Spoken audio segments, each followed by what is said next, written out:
வணக்கம். அனைவரும் ஆரோக்கியம் பெறட்டும். சுபமங்கள கணபதியே போற்றி.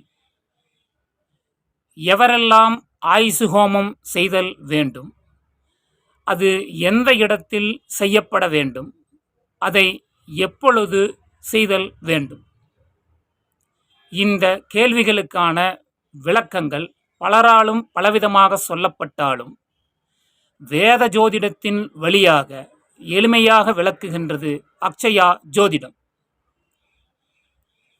ஒருவரது பிறப்பு ஜாதகத்தில் சந்திரன், ராசிநாதன், உயிர் கிரகமான குரு பகவான், ஆயுள்காரகரான சனி, இந்த 4 கிரகங்களும் தங்களது சுபத்தன்மையை பெருமளவு இழந்து தங்கள் நிலைகளில் அதிக அளவு அசுபம் அடைந்திருக்கும் பொழுது அந்த ஜாதகர் ஆயுசு ஹோமம் செய்து கொள்வது நல்லது.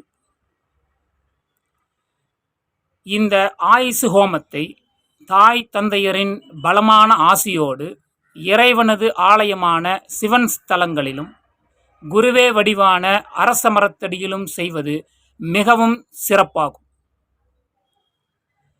மிக முக்கியமாக 75 வயதிற்கு மேற்பட்ட பரிபூரண ஆயுளை தொட்டவர்களின் நல் ஆசீர்வாதத்தோடு ஆயுசு ஹோமம் செய்து கொள்வது மிக மிக சிறப்பு. தர்மம் தலைகாக்கும் என்பதற்கு ஏற்ப தர்மத்தின் வழி சேவை செய்து நிலைத்த புண்ணியத்தை ஜாதகர் பெற்றிட இது போன்ற தோஷங்கள் நிவர்த்தியாகும் என்பது ஐதீகமாகும். வெளிச்ச ஜோதிடம் சுட்டிக்காட்டும் சுபநாளில் வேத ஆச்சாரியார்களின் நல் வேள்வி கொண்டு இந்த வழிபாட்டை செய்து கொள்வது மிக முக்கியமாகும். வெளிச்ச ஜோதிடம், நல் வேத வழிபாடு, இந்த இரண்டும் பாரம்பரியத்தின் 2 கண்களாகும். இந்த இரண்டையும் இன்றைய தலைமுறை பின்தொடர்வது மிக மிக அவசியமாகும்.